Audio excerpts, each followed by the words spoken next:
আসসালামু আলাইকুম। আজকে আপনাদের সাথে শেয়ার করতে যাচ্ছি গরুর মাংসের আচারের রেসিপিটি।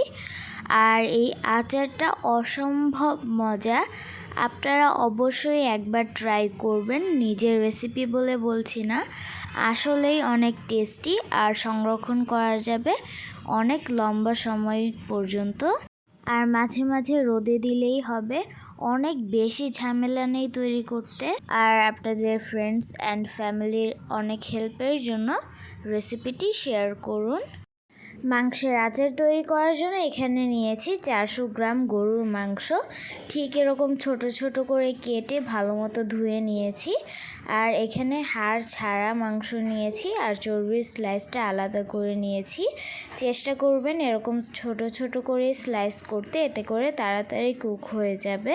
এখন একটা প্যানে নিয়ে নিচ্ছি আর এখন চুলার হিটটা অফ থাকবে। এবার প্রথম অ্যাড করছি পরিমাণ মতো লবণ, 1 চা চামচ মরিচের গুঁড়া, আপনাদের টেস্ট অনুযায়ী ইউজ করবেন মরিচের গুঁড়াটা।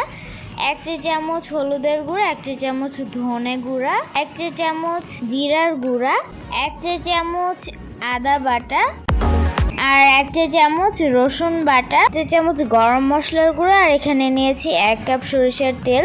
এখানে 1 কাপ থেকে আমি হাফ কাপ এখন দিব আর হাফ কাপ পরে ইউজ করব। এখন মিক্স করে নিচ্ছি সব কিছু ভালো মতো। এখন চুলার হিটটা অন করে মিডিয়াম লো হিটের মাঝামাঝি করে দিব। এখন 1 মিনিটের জন্য ঢেকে দিব। 1 মিনিট পর এখন ঢাকাটা খুলে একটু মিক্স করে দিচ্ছি। এইবার এর মধ্যে দিয়ে দিব একটা তেজপাতা, মাঝখান দিয়ে ছিঁড়ে দিয়েছি। মিক্স করে অ্যাড করব পানি। এখানে আমি 3 কাপ পানি ইউজ করেছি। আপনারা একটু বুঝে দিবেন যে মাংসটা কুক হতে কতটুক পানি প্রয়োজন হয়। এখন ঢেকে দিব মাংসটা কুক হওয়া পর্যন্ত। মাঝে অবশ্যই ঢাকাটা খুলে মিক্স করে দিতে হবে। এখন মাংসটা সিদ্ধ হয়ে গেছে পুরোপুরি। এখন ঢাকাটা খুলে একটু মিক্স করে নিচ্ছি। দেখতে পাচ্ছেন মাংসটাও কিন্তু সিদ্ধ হয়ে গেছে। আর যে পানিটা দিয়েছিলাম সেই পানিটাও কিন্তু পুরোপুরি টেনে গেছে। এখন নামিয়ে নিব। এখন আচারের বাগার বা ফোড়নের জন্য একটা প্যানে দিয়ে দিচ্ছি হাফ কাপ সরিষার তেল। তেলটা দিয়ে এখন যখন তেলটা গরম হয়ে যাবে তখন এর মধ্যে দিয়ে দিব 2 চা চামচ আস্ত ধনে, দিয়ে দিব 3টা শুকনা মরিচ। এখন একটু মিক্স করে নিচ্ছি। 1 টেবিল চামচ রসুনের কোয়া দিয়ে দিব। 1 tablespoon chilli flakes add করছি। চিলি ফ্লেক্সের পরিমাণটাও আপনারা চাইলে কম বেশি করতে পারেন। একটু মিক্স করে দিয়ে দিব একটা তেজপাতা, মাঝখান দিয়ে ছিঁড়ে দিয়েছি। আর আগের থেকে কুক করে রাখা গরুর মাংস অ্যাড করছি। 1.5 টেবিল চামচ 5 ফোড়ন গুঁড়া, 1 টেবিল চামচ বিট লবণ। বিট লবণটা না দিলে আমার কাছে মনে হয় আচারের টেস্টটাই আসে না, তাই আপনারা চেষ্টা করবেন বিট লবণটা ইউজ করতে, খুব ভালো একটা টেস্ট আসে। 1 টেবিল চামচ চিনি, একটু মিক্স করে এক ফালি লেবুর রস দিব। এই যে লেবুর রসটা দিলাম, এতে করে চিনিটা ব্যালেন্স হয়ে যাবে। 1 টেবিল চামচ হোয়াইট ভিনেগার বা সাদা সিরকা দিচ্ছি। হোয়াইট ভিনেগার বা সাদা সিরকাটা না দিলে কিন্তু আচারটা বেশি দিন সংরক্ষণ করা যায় না।